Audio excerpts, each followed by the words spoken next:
Okay, we're going to start with the nation. Emir crisis. Presidency dismisses Kokonso's Kano alarm. Fubara replaces 23 Rivers Council buses. Tinubu for Ramaphosa's second-term inauguration. Algon canvasses 4-year tenure for council escorts. And Murtala Mohammed Way not renamed after Shoyinka, says federal government. Okay, which story are we taking in the nation? The presidency has denied that the allegations that have been made by Rabiu Kwankwaso, who is the leader of the New Nigeria People's Party, he had accused or alleged that there was a plot to suspend the administration in Kano State, and that the federal government was going to place a state of emergency over Kano State, and the federal government saying that these are just rumors and there's no truth to it. The presidential spokesperson, Bayo Ononuga, was the one who was responding to these allegations, and he said that that first of all, the National Assembly has to be, if there's going to be a state of emergency declared, it cannot be done just like that. The National Assembly has to be part of it, and they're on recess, so there's no how that the government would even have done that. And secondly, there's that the federal government is not taking any sides. There are no involvement of federal government. There's no involvement of the federal government in this.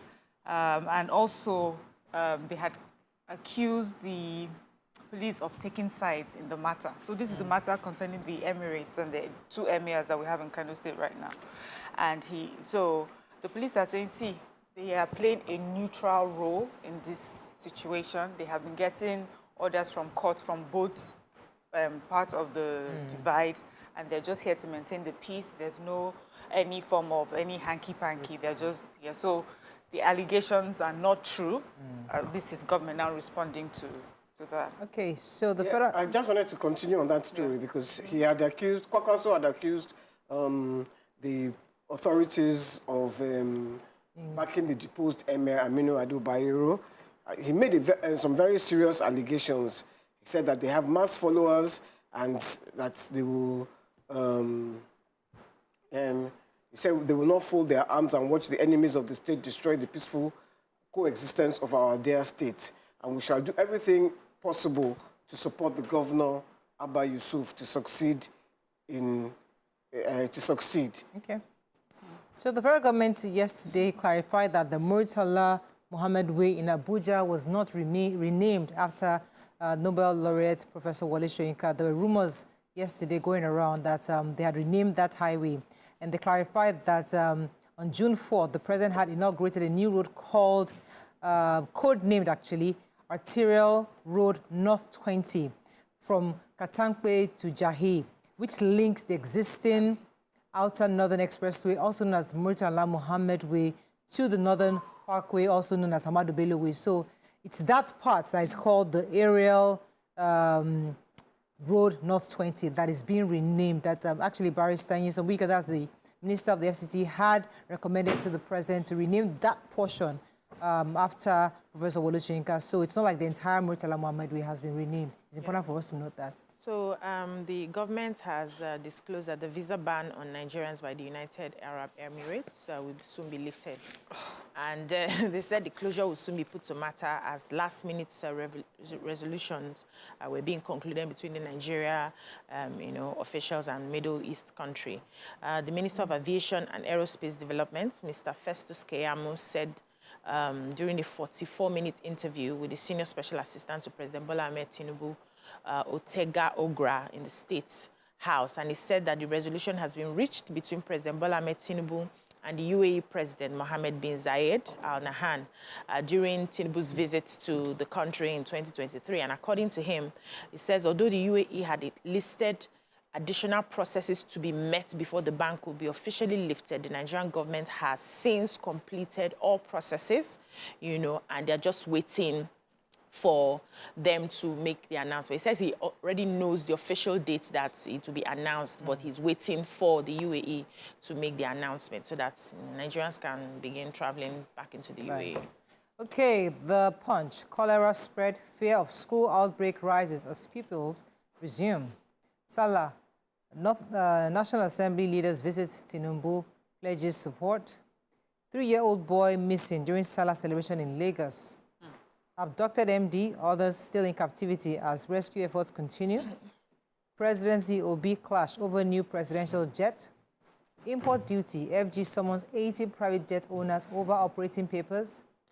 And 137 federal institutions subscribed to the student loan, says Now Fund. Okay, which story? Can I take okay, the... I can take the 3-year-old? the abducted MD. Okay. Okay. Yeah, it says they said efforts to rescue the managing director of Fouania and three other Lebanese have entered the fall following their abduction. They were abducted around the Falomo Bridge. He said that the Hussein says that they are working very hard and very soon they will rescue the kidnapped victims. The abductors have asked for $1.5 million. What? Imagine. $1.5 million. And they were coming from Apapa to Falomo when they were abducted. Scary. Says, When I heard the scary. news, I thought, And really that's scary, right in the middle of Lagos. Can you imagine?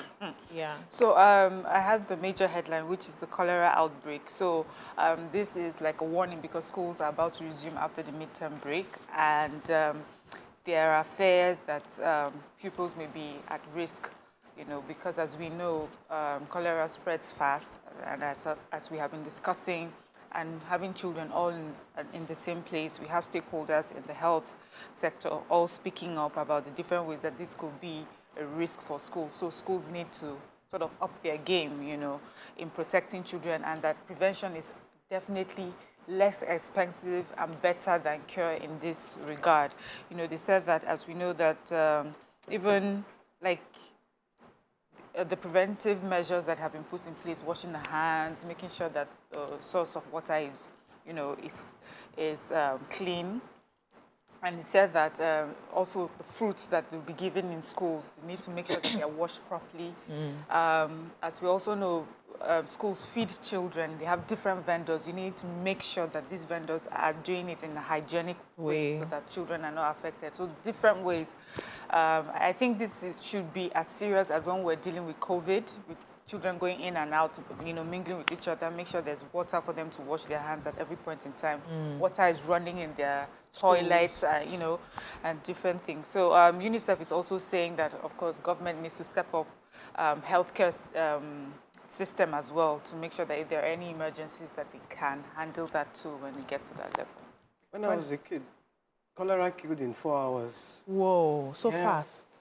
Let's go on a short break. When we come back, we continue with our review. Stay with us. We'll be right back.